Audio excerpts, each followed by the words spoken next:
Snow lashed the palace gates as guards threw a homeless girl into the freezing mud. She crawled back on bleeding hands, wrapping her body around a dying old man they were dragging away like rubbish. Please don't hurt him. He has done nothing wrong. Move aside, girl. This does not concern you. It concerns me. He is cold. He is sick. He needs help. You filthy beggar, know your place. Your Grace, have mercy. Take the old man away. Stop! You cannot touch him. He is your father. The cruel duke halted mid-step. The torch flames shook in the wind. Servants stopped breathing. Guards loosened their grip. No soul in England had dared speak of the duke's missing father in 20 long years. The old man lifted a trembling hand toward the duke's face and whispered the childhood name only one person had ever called him. The mighty duke turned pale. For the first time in years, fear entered the eyes of the man everyone feared. But before we reveal what happened next, subscribe now and tell us where you are watching from and what time you found this story tonight. Because only hours earlier, that same girl had been starving beneath the streets of Blackmere, with no bread, no shelter, and no idea that the broken stranger she chose to save would uncover buried lies, bring powerful enemies to their knees, and place her heart in the hands of the most feared man in England. Explain your treachery. You are a fool. Please, I was loyal. Loyalty? I see only betrayal. By order of the Duke, wanted the dangerous old man. The Duke's men are here. What has he done? 5,000 for his capture! Spread the word! Blackmere woke each morning dressed in beauty and built on indifference. The upper streets gleamed with polished stone and brass lamps, where shop windows displayed velvet coats, silver watches, sugared cakes, and imported tea. Only a few streets away, children with hollow cheeks pressed themselves against bakery walls to breathe the smell of bread they would never taste. Old men wrapped in sacks sat beside drains where steam rose from the grates. Women with cracked hands sold wilted flowers in the wind. Blackmere was generous in appearance and stingy in soul. No one understood that better than Lenora Ashby. There had been a time when her mornings began with bells, sunlight, and the steady music of clocks.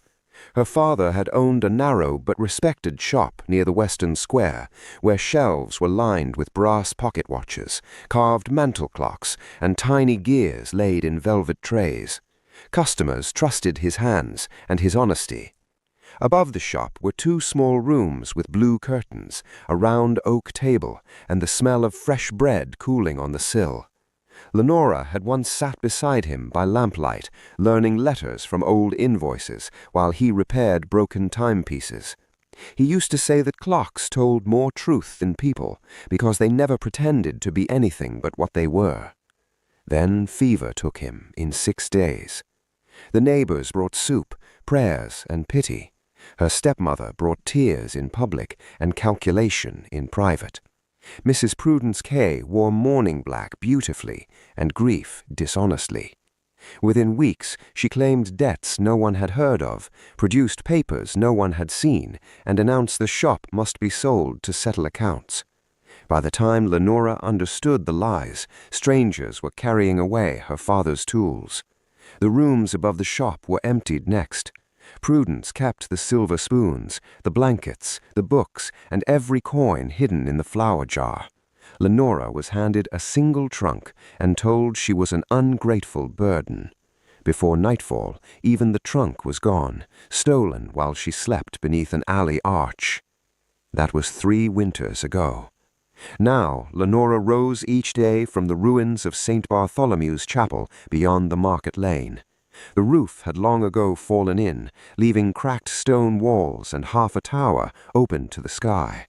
Rain found its way through every broken corner, and cold settled there like a permanent tenant. She slept on layered sacks beneath what remained of an altar, and kept her few belongings wrapped in cloth beneath loose stones. At dawn, she crossed into the city before merchants opened. She scrubbed fish stalls with freezing water until her fingers numbed. She carried coal for bakers too mean to hire proper boys. She swept mud from tavern steps where drunken men had spat through the night. Payment was rarely money. More often it was a bruised apple, a crust of bread, or permission to stand near a kitchen fire for 10 minutes. Yet she still thanked them. There was something in Lenora that hardship had bent but never broken. She spoke gently to frightened children. She tied rags around a limping dog's paw. She once spent half a day helping an old flower seller gather blossoms scattered by wheels, though it cost her work elsewhere. People noticed her face before they noticed her poverty. Even under winter weariness, she was striking. Clear eyes, delicate features, and dark hair she kept braided when ribbon could be found. But admiration vanished quickly when men saw patched shoes and rough sleeves. Beauty without money was entertainment, not value. So Blackmere learned to look through her. By afternoon, the market square thickened with trade. Butchers shouted prices over hanging meats. Fruit sellers polished pears with sleeves already dirty. Hot chestnuts cracked in iron pans. Steam rose from meat pies stacked behind glass. Lenora's stomach tightened at every smell. She had earned only a stale heel of bread that day. She broke it in two beside the old fountain and whistled softly. 3 stray dogs appeared at once from under a cart. One was blind in one eye, another missing part of an ear, the smallest shivering hard enough to shake. "You look worse than I do," she murmured. She fed them first. Snow clouds gathered by late afternoon, turning the sky the color of pewter. Shopkeepers hurried to cover goods. Coachmen cursed the coming cold. The wealthy climbed into carriages before the streets grew unpleasant. Lenora wrapped her thin shawl tighter and glanced uphill. There, above chimneys and roofs, stood Ashcroft Keep. Its towers were dark against the whitening sky, its windows lit like watchful eyes. Even from a distance, it seemed less a home than a judgment. People in the square lowered their voices whenever the Duke's name was mentioned. Duke Damien Ashcroft. She had never seen him, but stories moved faster than smoke. Some said he once evicted a widow on Christmas Eve for unpaid rent. Others swore he dismissed servants for spilling tea. A butcher claimed the Duke could remember every insult ever spoken and repay it years later. Whether true or not, no one laughed after telling such tales. Lenora wondered what kind of man inspired fear in people who themselves showed so little kindness. The first snow began as light dust across cobbles. She turned toward the chapel ruins before dark, passing the outer market wall where beggars often sheltered from wind. Most places were already taken. Men curled into doorways. An old woman wrapped herself in sacks beside a barrel. Then Lenora saw him.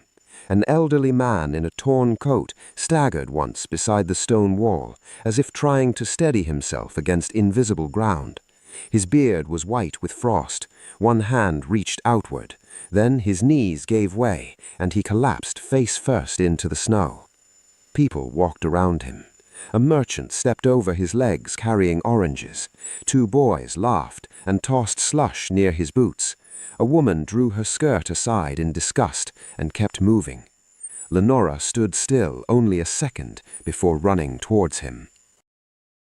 Lenora dropped to her knees in the snow beside the fallen stranger.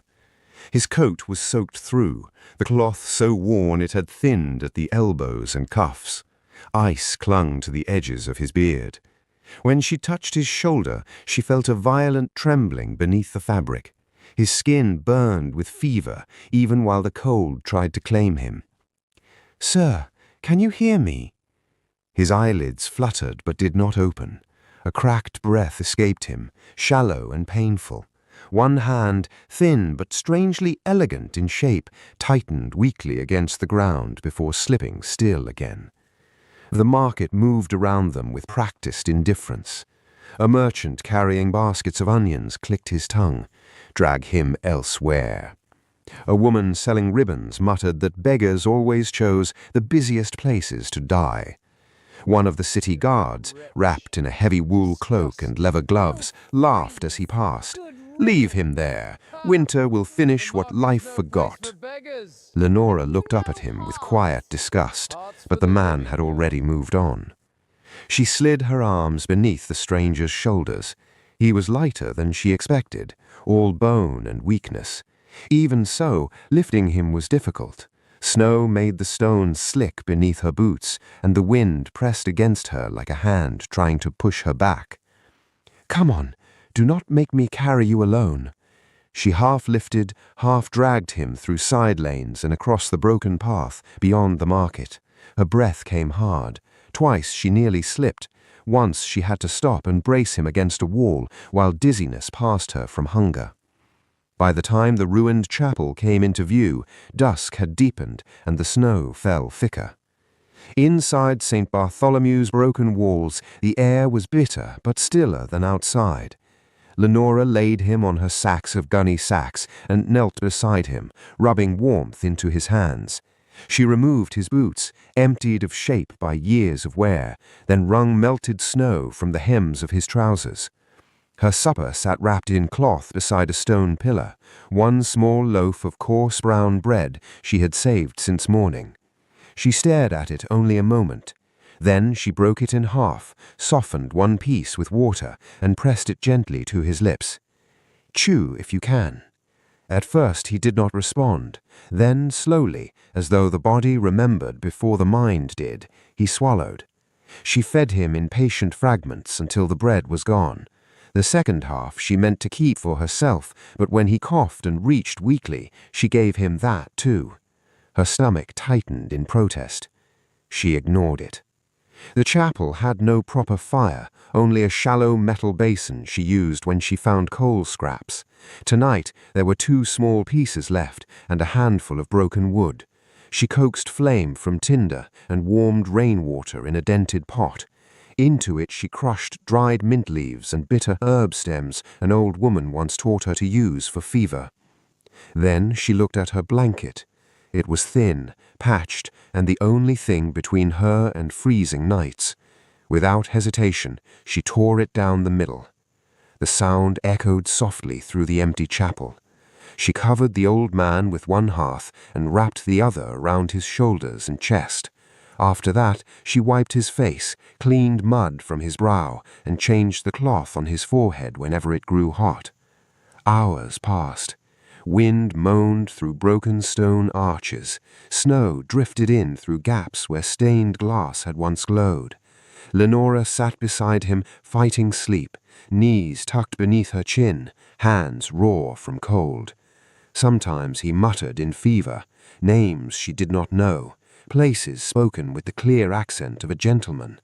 Once he whispered, "Damien, no." Near midnight, his breathing eased. Just before dawn, she woke to find him watching her. His eyes were pale grey, tired but sharp. Even lying on sacks in ruined clothing, there was something unmistakably dignified about the way he held himself. He did not glance around in panic or complain of discomfort. He studied the chapel as though measuring it, then turned back to her. "You remained," he said. His voice was rough with illness, yet educated and steady. "I had nowhere else to be," Lenora answered. He tried to sit. She helped him carefully. Up close, she noticed his hands. Though scarred and thin, they bore the shape of someone long used to pens, reins, and rings, not labor. His nails were trimmed despite neglect. A faded line marked one finger where a heavy signet had once rested. "What is your name?" she asked. He hesitated long enough for the silence to mean something. "Edmund," he said at last.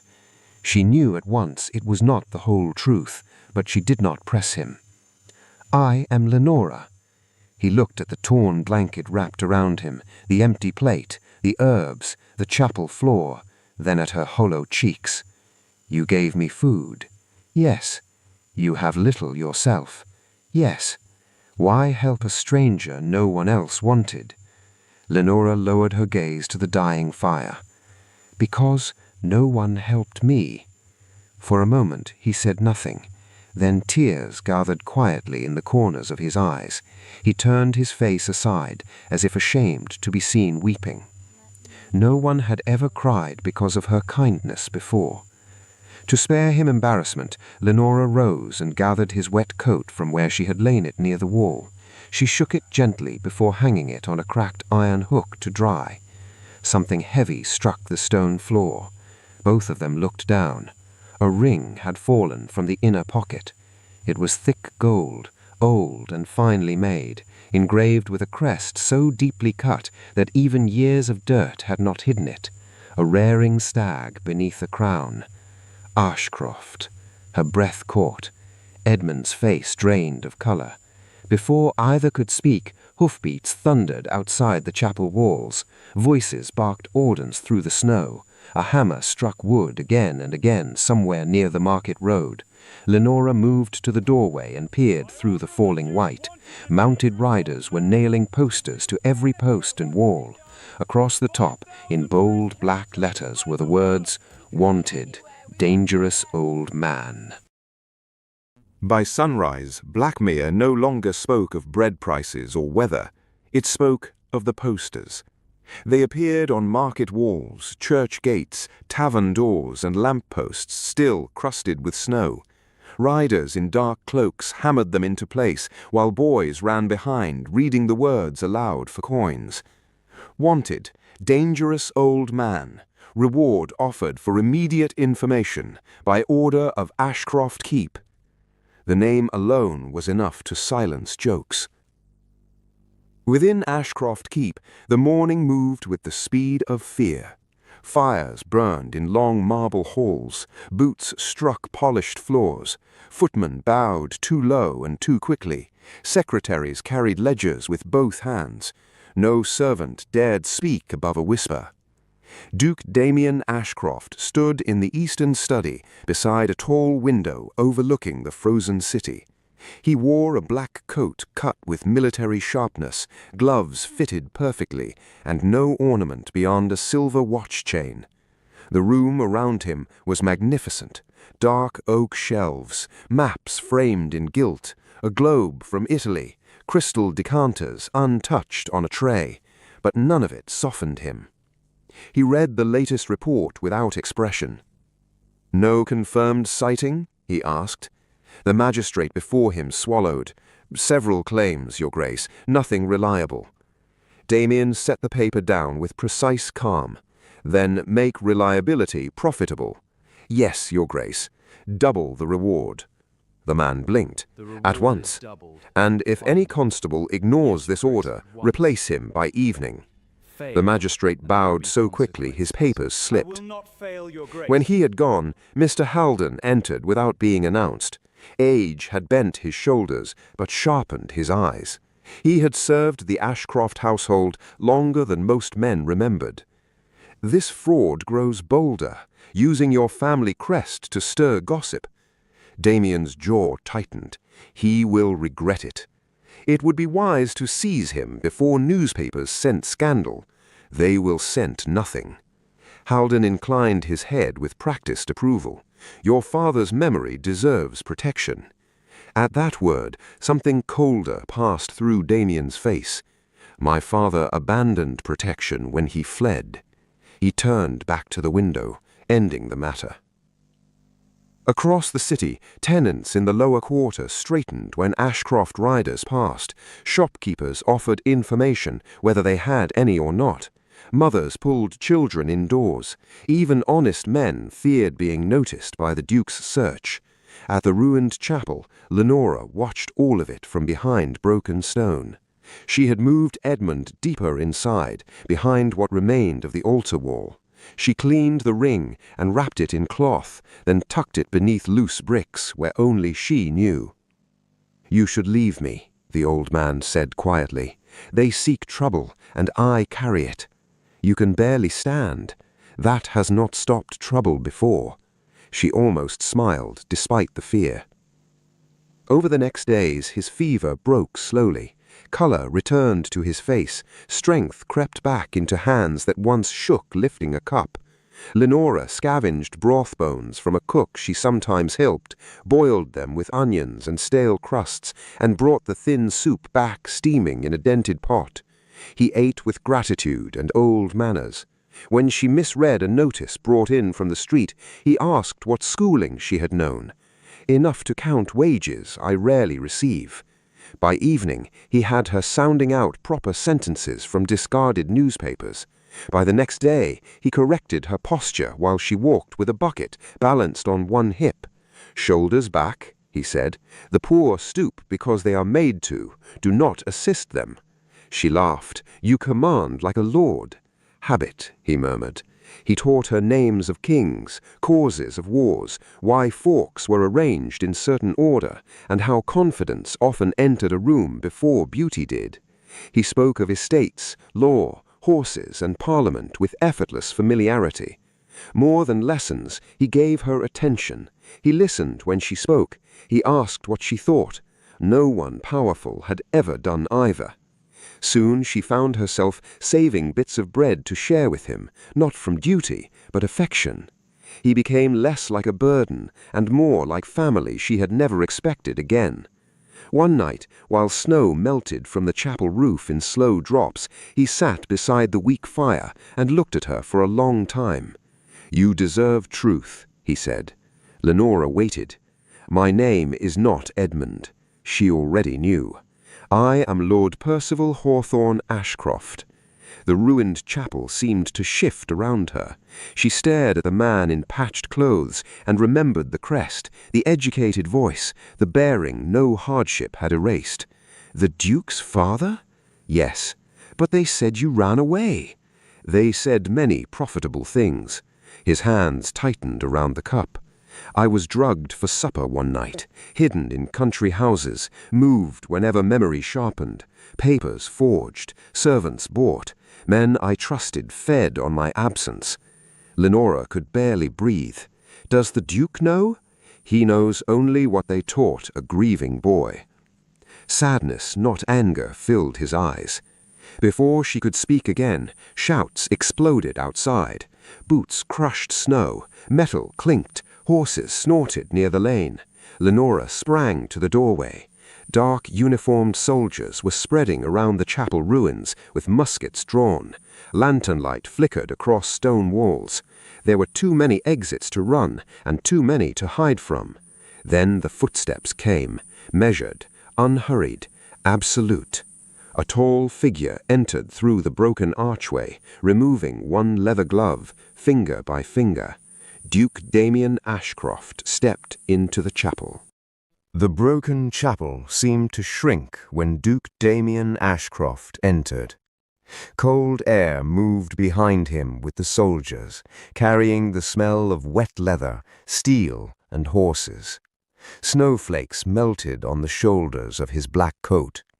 He was taller than Lenora expected, broad through the chest, composed in a way that made anger appear more dangerous because it never rushed. His face was striking, severe, and unreadable. His eyes passed over Lenora only once before fixing on the old man by the fire. "So," Damien said, voice low and controlled, "the city phantom has found shelter." Percival rose slowly, one hand on the cracked stone wall for balance. Fever had left him weak, but something proud straightened inside him. "You have grown into your mother's eyes," he said. The words landed strangely in the chapel. Damien's jaw hardened. "Do not speak of my family." He crossed the room in 3 steps, seized Percival by the front of his coat, and dragged him toward the doorway. The old man stumbled hard against loose stone. Lenora gasped and rushed forward. "Stop!" She caught Damien's arm with both hands. Every soldier froze. The Duke looked down at her fingers on his sleeve as if no one had touched him without permission in years. "Remove yourself," he said. "No." The word escaped before fear could stop it. Outside the chapel, market people had gathered at a safe distance. News traveled quickly when Ashcroft men moved. Faces watched through snow and breath mist. Damien pulled Percival into the open square. Lenora followed and threw herself between them, spreading her thin arms in front of the old man. Gasps rippled through the crowd. No one stood between the Duke and anything. Damien's expression did not change, yet the silence around him deepened. "Move aside," he said. "You are hurting a sick man. He is a fraud using my father's name.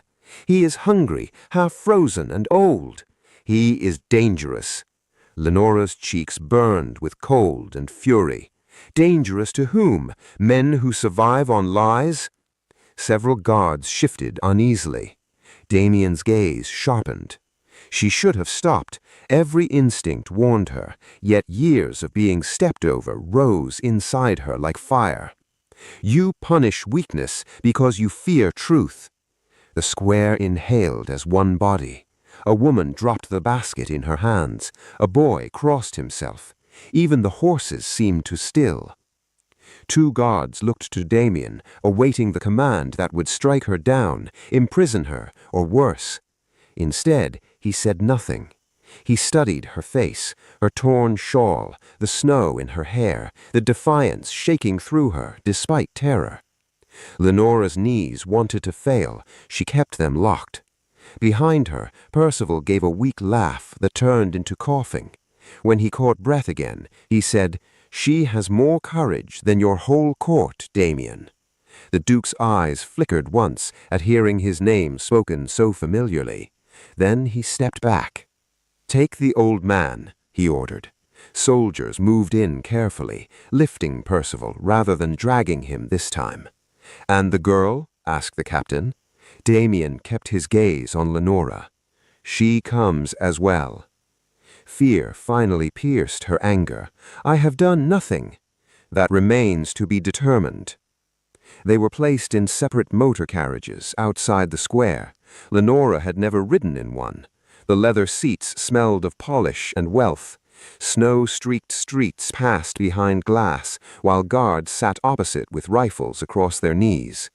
Blackmere changed as they climbed toward the upper quarter. Beggars disappeared. Windows grew larger, streets cleaner, lamps brighter. Houses stood behind iron gates and trimmed hedges, untouched by hardship. Then Ashcroft Keep rose ahead. It was larger than any story had prepared her for. Dark stone towers, carved balconies, iron gates tall as church doors, and long rows of lit windows burning against the storm. Servants in livery waited beneath covered steps, while fountains stood frozen in elegant silence. Lenora was led inside through doors taller than chapel walls. Warmth struck first, then light. Marble floors gleamed beneath chandeliers heavy with crystal. Paintings of stern ancestors watched from gilded frames. A staircase curved upward like something built for kings. Footmen lined the hall in perfect posture, though many stared before lowering their eyes. At the sight of Lenora's ragged hem and worn boots, whispers began. A noblewoman covered her smile behind a glove.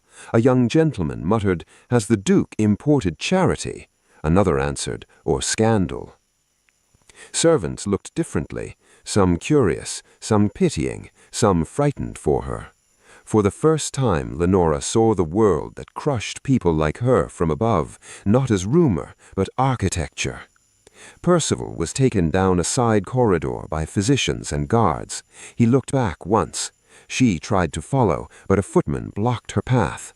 Then heels clicked across marble. Lady Beatrice Holloway descended the staircase in pale silk, the color of winter cream.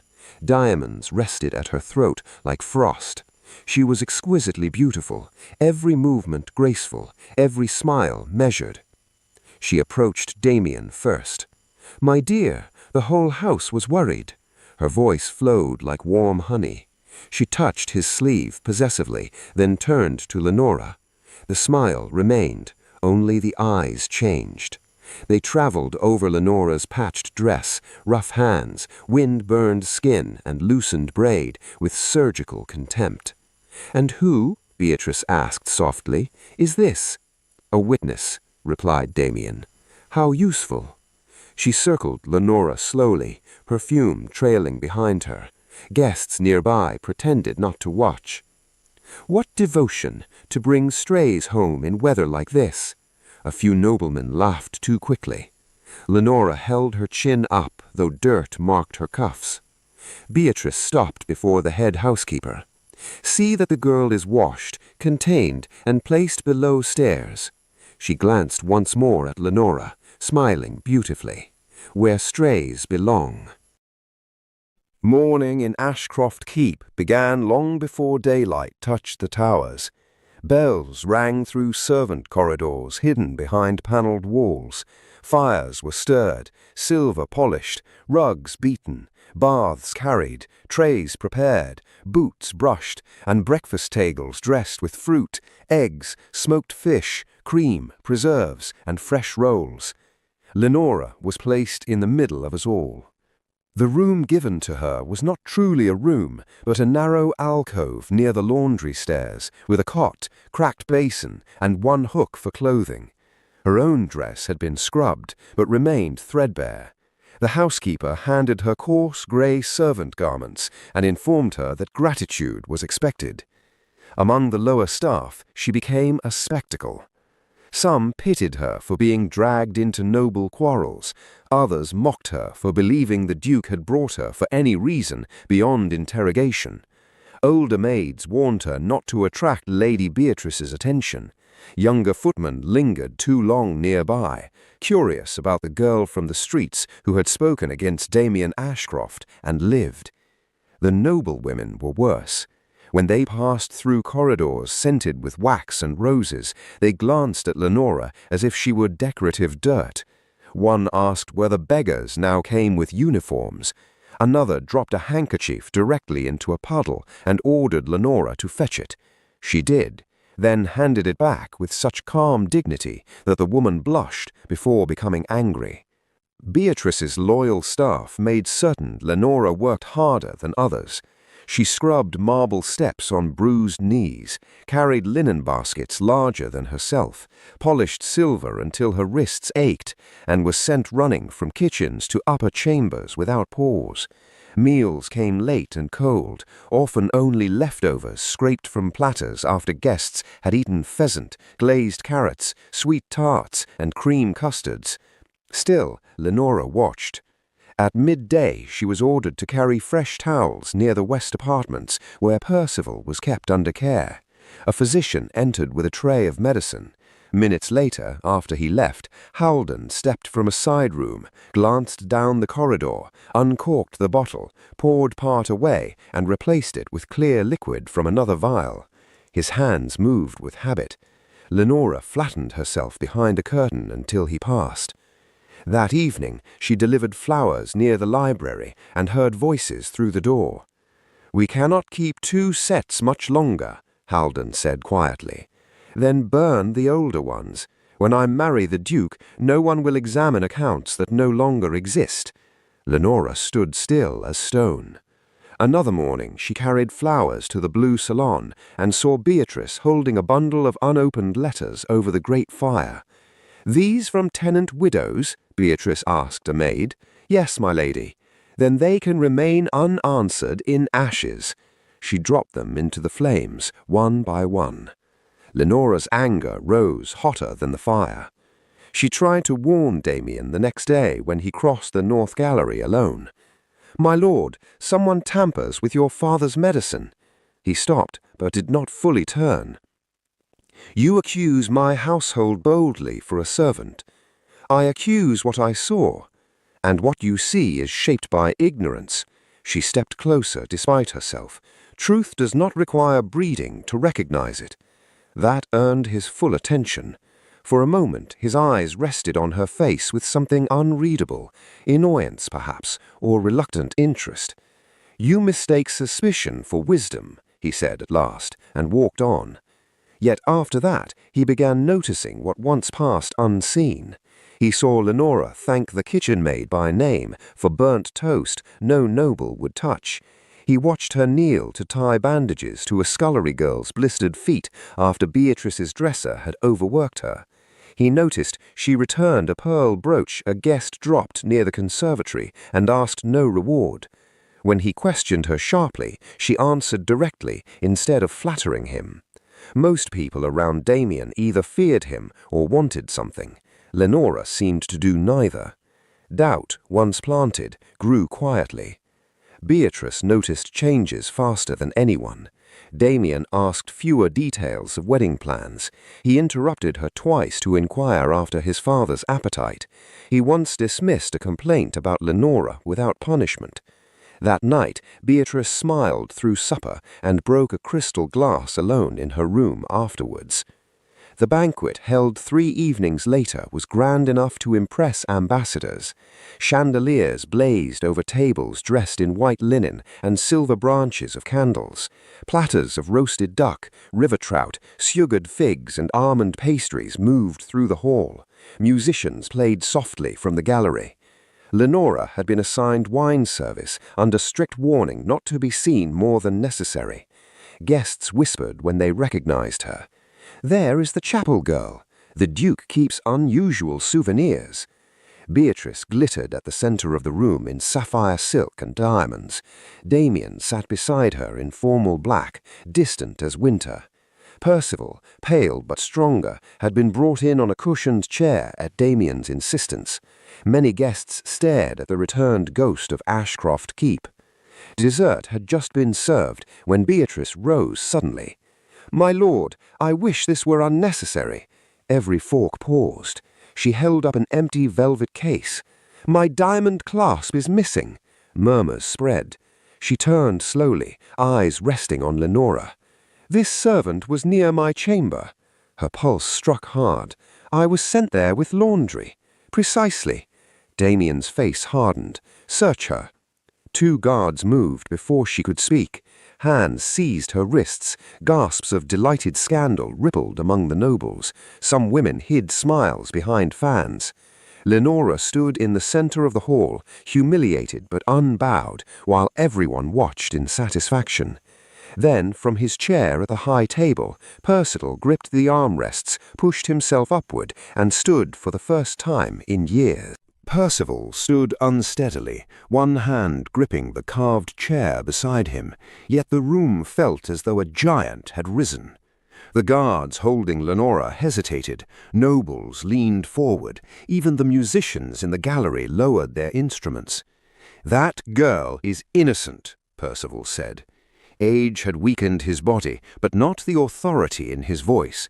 It carried cleanly beneath the chandeliers and through the scented heat of the ballroom. Beatrice recovered first. She placed one elegant hand against her chest. "My lord, you are unwell. Sit before you strain yourself." "It is you who have strained this house." Color left her cheeks. Percival looked toward the nearest guard. "Search Lady Beatrice's right sleeve." Gasps moved like wind through wheat. Beatrice stepped back. "How dare!" The guard glanced to Damien. The Duke's face was stone. "Do it." The man reached carefully into the silk lining of her sleeve and withdrew a glittering diamond clasp. Silence hit harder than shouting. Lenora closed her eyes once, not in triumph, but relief. Beatrice's mouth opened, then closed again. "A trick! Someone planted it there." "Yes," Percival answered. "You." Mr. Holden rose from his place near the side wall. "This spectacle is beneath the dignity of Ashcroft Keep." "No," Percival said. "What you built beneath its roof was." He motioned toward a footman waiting nervously near the doors. The man stepped forward carrying a leather case Lenora recognized from Percival's chamber. With shaking hands, he opened it on the banquet table. Inside lay letters, account books, seals, and folded legal papers tied with ribbon. Percival spoke without haste. "These are copies of the forged letters declaring I abandoned my family. Here are payments made to physicians who kept me sedated. Here are transfers from estate funds into private accounts controlled by Mr. Holden. Here are agreements with Holloway interests drafted after my disappearance." The ballroom erupted. Guests rose from chairs, ladies whispered fiercely behind gloved hands, men demanded to inspect documents, servants stared openly at the steward they had feared for years. Damien took one paper, then another. His eyes moved rapidly across signatures, dates, sums. This cannot be true, though the words sounded less certain than desperate. Percival met his gaze. It is the truth you were raised to hate. A physician near the rear doors suddenly fell to his knees. "I was paid," he cried, "only to administer drafts, never to kill, I swear." Another servant burst into tears and confessed carrying false correspondence to newspapers. Then more voices came. A maid testified Beatrice ordered letters from widows burned unread. A clerk admitted altering rent ledgers under Holden's instructions. A driver described transporting Percival between remote houses under secrecy. Each confession struck Damien harder than the last. He stood in the middle of the hall like a man watching his own reflection shatter. "I enforced deaths from stolen books," he said faintly. No one answered. "I dismissed honest men because liars advised me." His hands trembled for the first time anyone present had ever seen. Beatrice hurried to him, tears perfectly placed in her eyes. "Damien, listen to me. My father arranged matters before I understood. I wished only to protect you." He did not look at her. She caught his sleeve. "We can survive scandal together." Still nothing. The softness vanished from her face like paint washed off in rain. "You ungrateful fool," she hissed. "Without me, you would still be a wounded boy barking orders in your father's shadow." The nearest nobles recoiled. Holden chose that moment to run. He moved surprisingly fast for an old man, but guards were faster. They seized him near the west doors and dragged him back struggling, his polished dignity torn away at last. Damien's voice returned, cold and clear. "Mr. Holden, you are under arrest for fraud, theft, unlawful confinement, and treason against this house." Then he turned to Beatrice. "Our engagement is ended." She stared as though struck. "You cannot dismiss me before witnesses." "I just have. Think what society will say. I have spent too many years thinking only of that." He motioned to the guards. "Escort Lady Beatrice Holloway from Ashcroft Keep. Her family's accounts are to be examined before dawn." Her scream followed them down the corridor long after she was gone. Damien dismissed the guests with formal apology. No one resisted. They fled eagerly, carrying enough scandal to feed London for months. When the hall emptied, he remained alone with Percival. Father and son faced one another across the wreckage of dessert plates, spilled wine, and candles burned low. "I believed them," Damien said. "You were a child. I became worse than they were." Percival's eyes softened with grief. "You became what pain was trained to become." Damien sank into a chair and covered his face with both hands. Shoulders that had never bowed in public shook in private silence. "I wronged you," he said hoarsely. "I wronged this city." Percival crossed slowly and placed a hand on his son's shoulder. The next evening, nobles, servants, clerks, guards, and household staff were summoned to the great hall. Lenora stood uncertain near the staircase, in a simple, clean dress provided by the housekeeper, who now treated her with nervous respect. Damien entered without ceremony. No sword, no gloves, no title announced.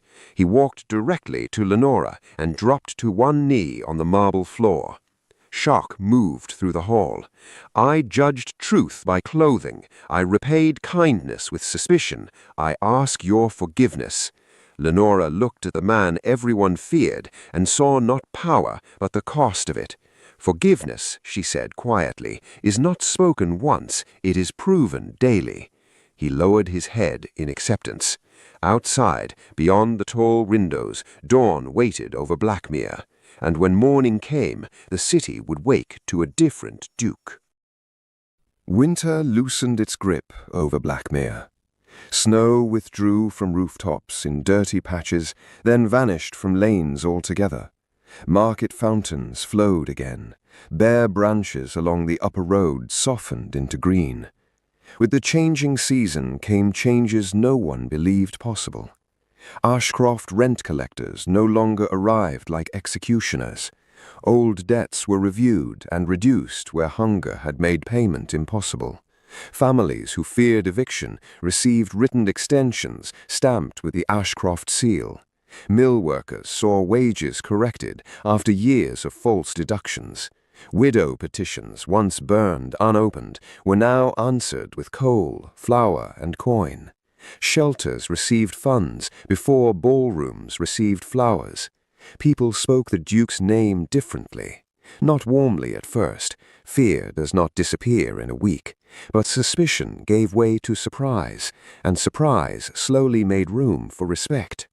Duke Damien Ashcroft seemed determined to earn every inch of it. He rode through tenant lands without escort fanfare.